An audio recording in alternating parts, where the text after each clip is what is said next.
Hello. There is a growing set of concerns over a wave of killings targeting Hindus in India-administered Kashmir. Police say that the attacks in the Muslim-majority region are being carried out by anti-India militant groups. It comes against the backdrop of a long-running conflict there and growing anger against the Indian government. Yugita Limay has this report. A school in trauma. Earlier this year, as these students in Kashmir gathered for morning prayers, their teacher was killed meters away. They heard the gunshot and found her on the ground, bleeding from her head. The spot has been marked with stones. Rajni Bala was killed by anti-India militants, police say. A mother and wife, a much-loved history teacher. We're devastated. She was a wonderful person, adored not just in the school, but in our village. Her colleague Saima Akhtar told us.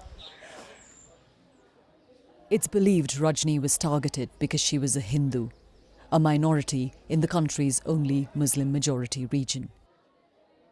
Teachers told us she feared for her life after a wave of killings of people from her community.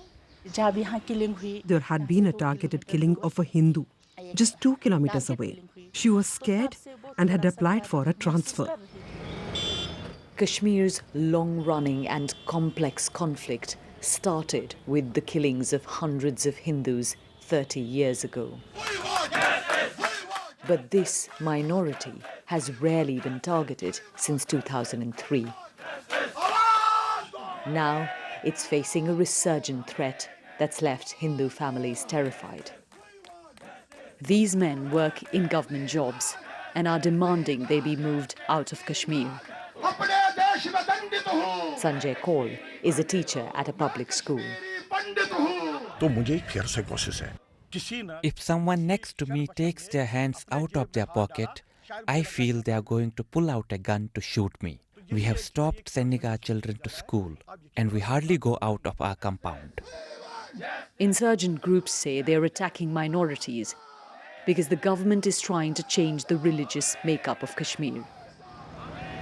The accusation stems from India's actions here 3 years ago. Federal rule was imposed, outsiders allowed to buy land, leading to fears that India's Hindu nationalist government wanted to alter the religious demographics of Muslim-majority Kashmir. Distrust against the state soared. Since 2019, things have gotten a lot worse. There is no elected government here, and large sections of the police and bureaucracy are now officers from outside the region.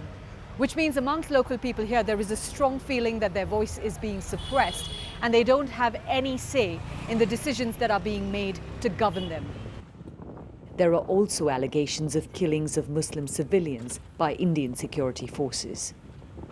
We travelled to Shopian in southern Kashmir. This is where 20-year-old Shoaib Muhammad Ganai is buried.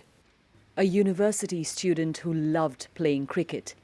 He was killed in the middle of the day in the local market.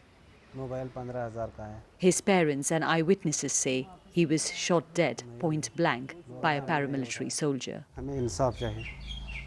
We want justice for this cruelty that's been inflicted on us. A piece of our hearts has been taken from us, his father, Ghulam Muhammad, told us. The police and paramilitary say their son was killed in crossfire. We are being ruled by ruthless people. Despite what eyewitnesses say, they insist he was shot in crossfire. The Indian government denies that there's an atmosphere of fear in Kashmir. It says its policies are bringing peace and development. The growing violence contradicts the claims. Yugita Limay, BBC News, Kashmir.